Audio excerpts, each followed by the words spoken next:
rather than press Senator Elizabeth Warren, DMA, hard on her stealing of funds meant for Native Americans by misrepresenting her heritage. The MSM is now treating her as just another victim of President Trump's bullying.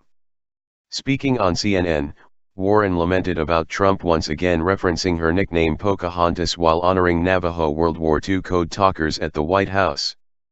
Warren called it a racial slur.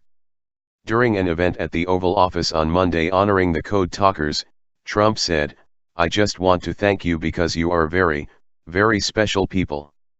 You were here long before any of us were here. Although, we have a representative in Congress who has been here a long time, longer than you. They call her Pocahontas."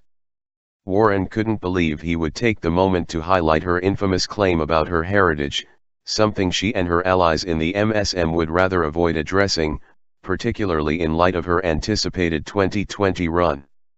There he was, at a ceremony to honor Native Americans, men who have really put it all on the line to save American lives, to save lives of people, our allies, during World War II, really amazing people. And President Trump couldn't even make it through a ceremony to honor these men without throwing in a racial slur, Warren told CNN's Anderson Cooper.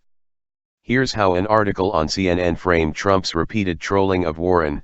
Trump has repeatedly questioned the legitimacy of Warren's Native American heritage claims, as if the fraudulence of Warren's Native American heritage was not already self-evident. On the issue of her past, Warren simply claims she believed in her Native American heritage based on what her parents told her and never used it to get ahead. "I learned about my family the way that most people learn about their families. My brothers and I learned from our mother and our daddy and our grandparents who we are. And that's it. That's how we learned it. That's what we know. I never used it to get ahead. I never used it to get into school. I never used it to get a job. Look, this is just a way for Donald Trump to be able to try to get somebody talking about something other than what he's doing." Those talking points that the MSM largely lets Elizabeth Warren get away with have been thoroughly debunked.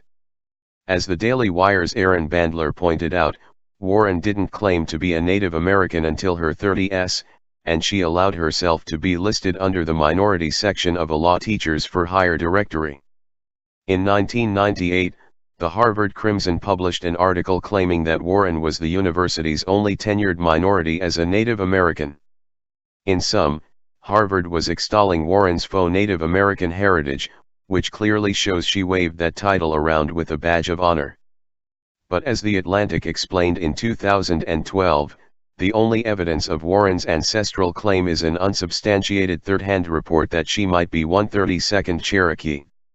Despite a nearly 3-week flap over her claim of being Native American, the progressive consumer advocate has been unable to point to evidence of Native heritage except for an unsubstantiated third-hand report that she might be 1/32nd Cherokee.